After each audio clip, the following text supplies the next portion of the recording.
AI is not just another feature, okay? It's a way to solve real problems and that lawyers and clients face every day. Let me be very realistic about AI, okay? So one of our earliest lessons was we learned when we got AI system confidently generating legal citations that didn't exist, okay? The case number looked very real and the judge looked very real and everything looked authenticated, but it was completely fabricated. That experience taught us something really important. So AI actually works on patterns, not legal judgment.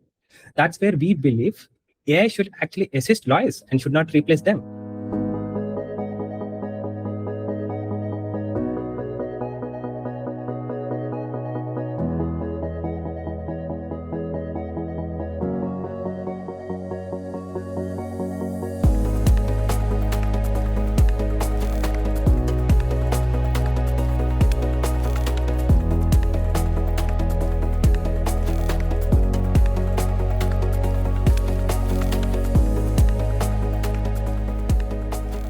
Hi, friends.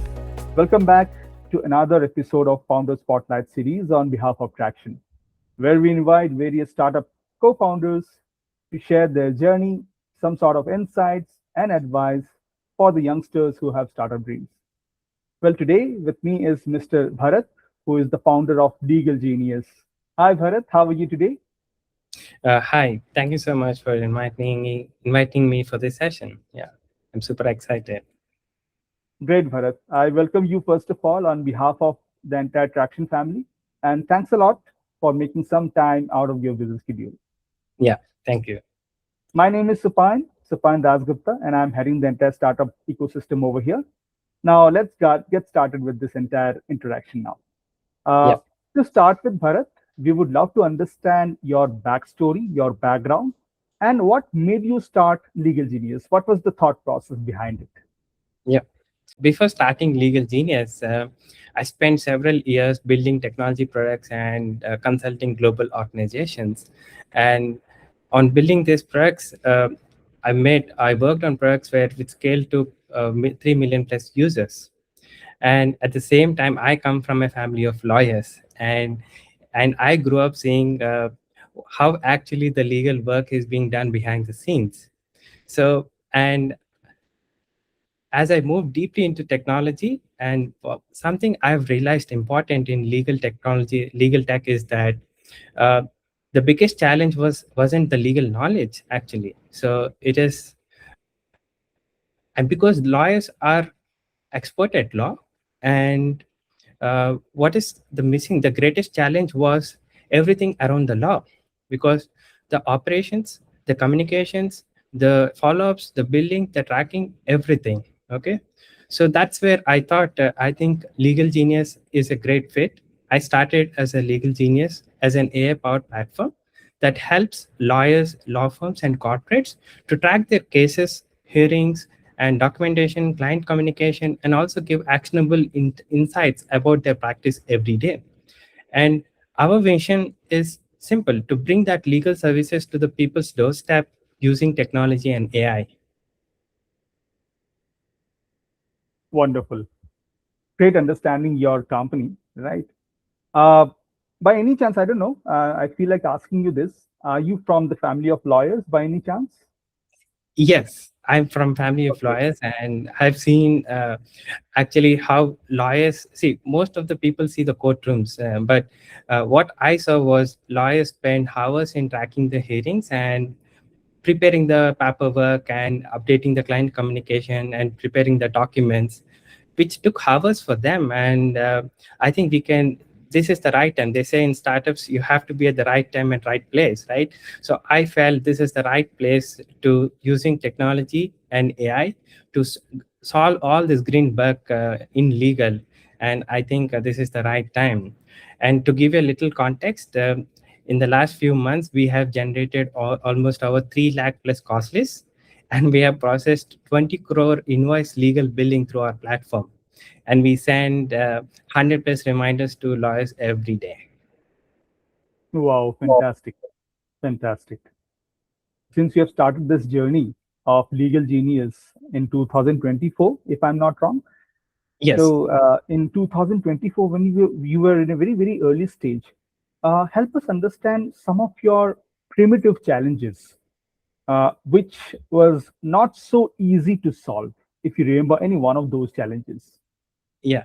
So when I thought I'm going to solve this using technology, and I was doing the market research, and I was reaching out to few lawyers and law firms, and when I just asked them for a time for a few minutes, everyone was thinking I was building again a research tool management. No, I was not that. I'm not building something a research management tool, because they are already crowded in the market. I'm trying to address something which adds value to their to their everyday operations, right? And and it was very difficult to get, because most of the time they are the owners of the firm and they are busy, and clients are being following up every day, and to get even a 5 minutes of their time, it's very difficult. So but I have to patiently wait at late nights and get a 10 minutes appointment with them and understand their entire operations. And I have, from my childhood, I have little knowledge about the legal operations. So, and I'm good at technology, so I mixed all of them and tried to build this legal technology. So initially it was reaching out, doing the market research at the groundwork is really difficult, and as you know, as an entrepreneur, it's a very tough job. And why we need it? Because at the, even if you solve that real pain point, it adds value. So we don't want to ship something, a product doesn't add any value. So we have to do that research and go and talk with the lawyers and law firms and see how things are being done. So that's the toughest job. Understood. Understood. Now, help me understand this in the next 12 months down the line in your company, right? Yeah. Anything specific which you are very excited about, that this is something which looks very much achievable in another 12 months down the line? We would love to hear that. Yeah, I think the next 12 months are exciting, because we are moving from a proven model to scaling the impact. Okay. So we wanted to do two things. First, we wanted to expand much deeper into India, especially regions traditionally backward by legal technology, and also give them access to this legal technology. One of my proudest moment has been like lawyers from places like Manipur and Impal. Okay. So successfully run their practice using legal genius. So technology shouldn't be only in Hyderabad, Delhi, or Bangalore. So technology should work anywhere in India or anywhere in the global. Okay. So that's the first thing we wanted to address. And the second one, we are bringing AI into core of legal genius. So we are trying to build some capabilities and workflows that help lawyers draft documents faster, summarize judgments, and also manage client communications. The most important thing is we give the actionable insights about their practice using their practice data. So that's going to help them a lot. Okay. So the vision is basically much bigger than building a practice management software. Okay. So our goal is basically, for example, you take any big industry has an operating system. For example, banking has one operating, runs on all the operations, and health has one, but legal services are the next one to have a big operating system. So our goal is to build that operating system in the Indian legal ecosystem. Got it. Got it. Interesting. Taking your similar point forward, the impact of AI, right? We all have seen how AI has impacted all of us in the last 3, 4 years, right? Yeah. Uh, just to elaborate, if you can just help us see a detailed understanding about your ecosystem and its adoption of AI, and how it has helped you resolve certain things on a very quick parameter, right? If you can throw some light on that. Yeah. So for us, basically, AI is not just another feature. Okay, it's a way to solve real problems and that lawyers and clients face every day. Because we are, let me be real, very realistic about AI. Okay, so one of our earliest lessons was we learned when we caught AI system confidently generating legal citations that didn't exist. Okay, the case number looked very real, and the judge looked very real, and everything looked authenticated, but it was completely fabricated. That experience taught us something really important. So AI actually works on patterns, not legal judgment. That's where we believe AI should actually assist lawyers and should not replace them, right? Let me give a practical example. Okay, so a contested divorce case in India can often take 4 or more years. Okay, for that client, it's 4 years of uncertainty and stress and waiting. Okay, and many delays are unavoidable, and but many aren't. For example, there is a missing hearing date, incomplete documentation, or lack of visibility of the case health, and many other factors. Okay, so we believe using AI, we can avoid those all those kind of like this kind of issues using technology, so we can do that, okay, more oftenly. Okay, for example, legal genius helps them on every day. For example, we help lawyers to stay proactive. Like for example, this hearing is coming up, and we help the client throughout the journey what's happening. Okay, and we track the case health using AI. Like for example, it has taken 10 hearings with the same status, so something is wrong, so act before it. Okay, and also we ensure the dates aren't missed for the hearing. So that's how, because this is something extremely valuable, is clarity. AI is not replacing the expertise but amplifying it with data. So that's how we are using AI to solve our day-to-day problems. Very interesting. Got it. Got it. In terms of fundraise, which is going to be my next segment of discussion with you, uh, just help me understand, are you looking for fundraising at the moment, or maybe down the line, another 10 to 15 months down the line, right? If the answer is yes, what you feel as a founder yourself since the last 2.5 years regarding the psychology, the psyche which is involved for fundraising, the why, when, and where to start it, right? What do you Okay. feel about that? Okay. So yes, we never looked into fundraising initially because I'm very clear on day one. I wanted to first test whether this really adds value to the lawyers or law firm. Okay, so I was never chasing the market valuations or doing that PR activities without a product. So what our team are very clear is that we first build the product, MVP one. I call it as not MVP, but minimum viable product. So somebody is trying to buy a product. I call it, instead of MVP, I call it as minimum viable product. So is somebody really ready to buy a product and get value out of it? So then we can look into the funding and the media coverage and growth projections. So all the last few years we're completely focused on that. Now we are getting into a stage from model to scaling the impact. That's where I think we need the fundraising.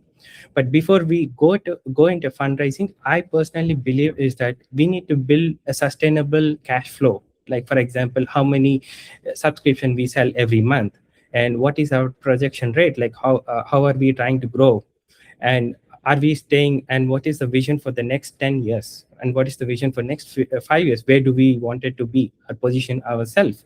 So once we are clear with all those parameters, I think that makes sense to go for and reach out to an investor and have a better negotiations, instead of trying to hype without a product and trying to get valuations. So I believe build a product, have minimum viable product, and do the growth projections and have a proper cash flow in place. And then I think it's ready time to scale with funding.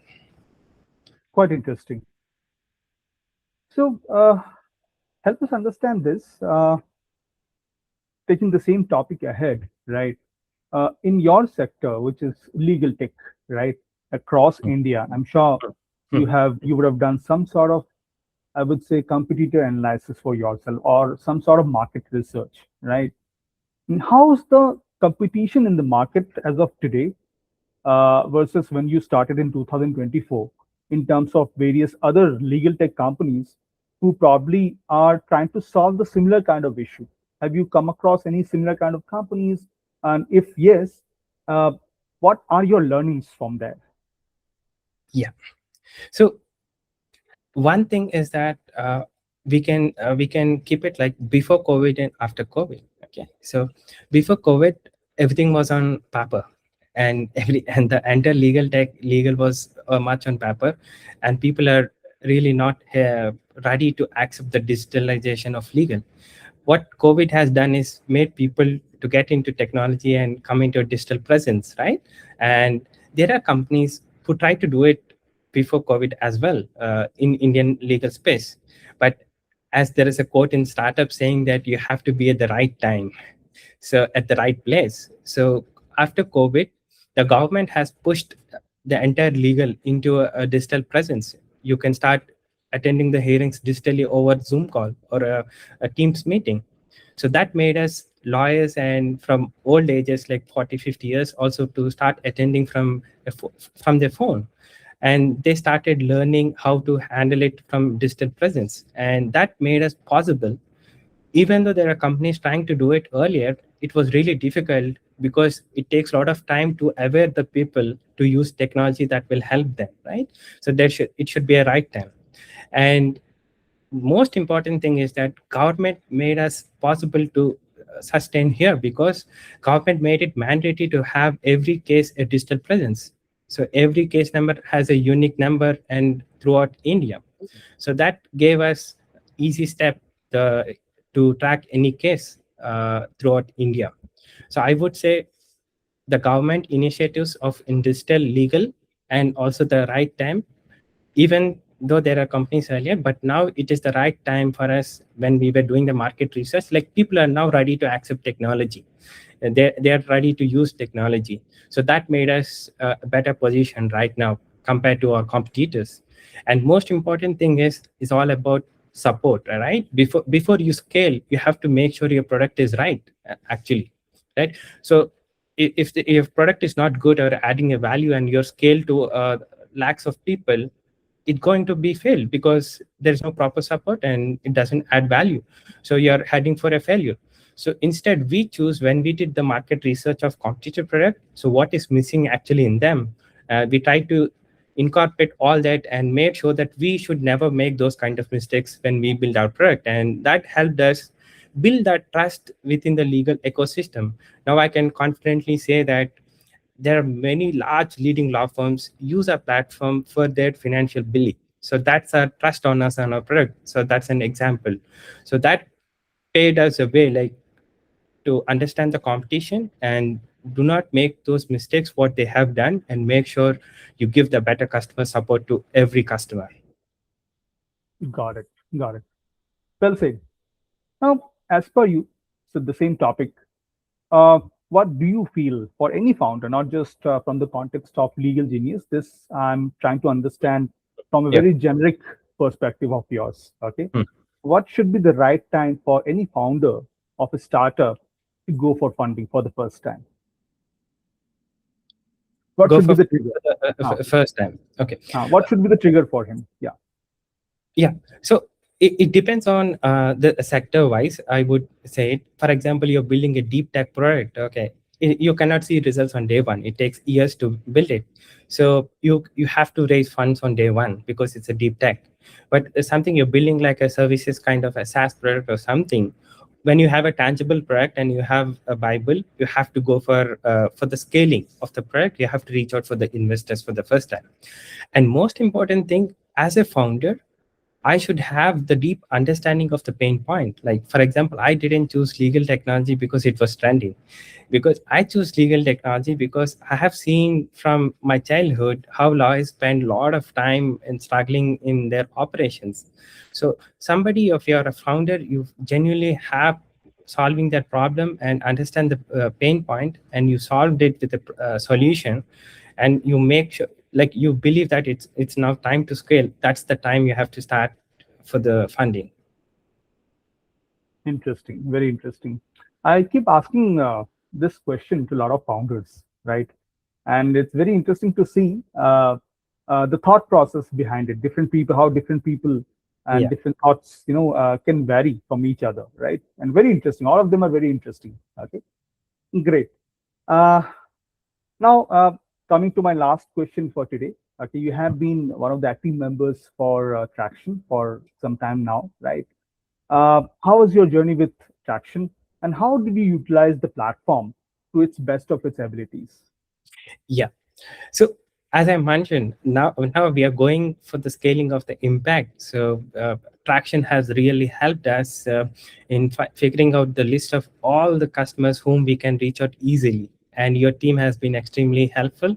Like for example, let's say I just reach out to your team, I just need the list of this many companies, and the next few days they're going to come up with the full list. I never seen that. So that gives me an important lesson that your customer service is important for every customer. You, although you have many millions of customers, but you treat everyone the same, right? So you get that prioritized support. So Tracxn, I've learned it, and from Tracxn we are able to get that all the list whom we wanted to scale and the companies, and then it made us easier to reach out to them. So the time to scale has been reduced a lot using Tracxn, because we are able, everything is at one place. You have done a good job, like compiling the whole list into a single place. Okay, because what we believe is there are millions of people who are looking for legal help. Okay, and there are thousands and lakhs of lawyers working incredibly hard providing it. So using Legal Genius and Traction, we are trying to bridge that gap and make sure that using technology and AI, so we can bridge all of them together. So I think in this context, Traction has helped Legal Genius a lot in getting curated the full list of people whom we can reach out. Got it. So this has actually helped you reach out to your ICPs and Yeah, generate some sort of revenue out of that, right? yeah, yeah. Got it. Got it. Now, just to end before, right, in terms of your fundraise journey, right, anything specific, any specific help which you would require from our side, from our team, so that we can do the needful and get you the investors of your choice? Anything specific which is there in your mind? I think not only for me, but there are many founders who need a knowledge on how to handle a term sheet when you're signing with the investor, right? So how to handle different scenarios and what are the decision making skills. I think that will help, maybe a podcast or video or something, how founders can simplify the term sheet engagement with the investor, and what are the things to keep in mind when signing the term sheet, and how do you go into next levels of series B, series A, and how do you handle them. So anything such kind of activities, if Traction can help us, I think that will be a great help. Got it. So basically, you're talking about a founder's guide towards the right approaches for fundraising and Yeah, handling those operational stuffs, right? That's what you're talking about. yeah, Interesting. Such kind of feedback is very, very essential for a company like us, and we take it very, very seriously. For sure, I will talk about this again. The yeah, next time we will talk, we will actually be targeting those things which you have spoken today. yeah, Okay. yeah, Great talking to you, Bharat. I think it was a wonderful session. Okay, I was really enjoying this conversation, right? And thank you so much for your time once again. Okay, we would revisit this conversation in 2027 again to cover yeah, up the success story of your company in 2026. We will do yeah. that for sure. Okay, Definitely, we are excited for it. And thank you so much for giving us this opportunity and giving the Legal Genius as a whole team, because our team works really hard to get into this stage. And as your startup earlier days, you remember how difficult it is to grow, right? And thank you so much for giving us this opportunity and giving this visibility so that we can share our journey with millions of people. great, great, Yeah. Bharat. That's all for now. Thank you so much again, and wish you all the very best. Thank you so much. Yeah. Have a good day. Bye bye.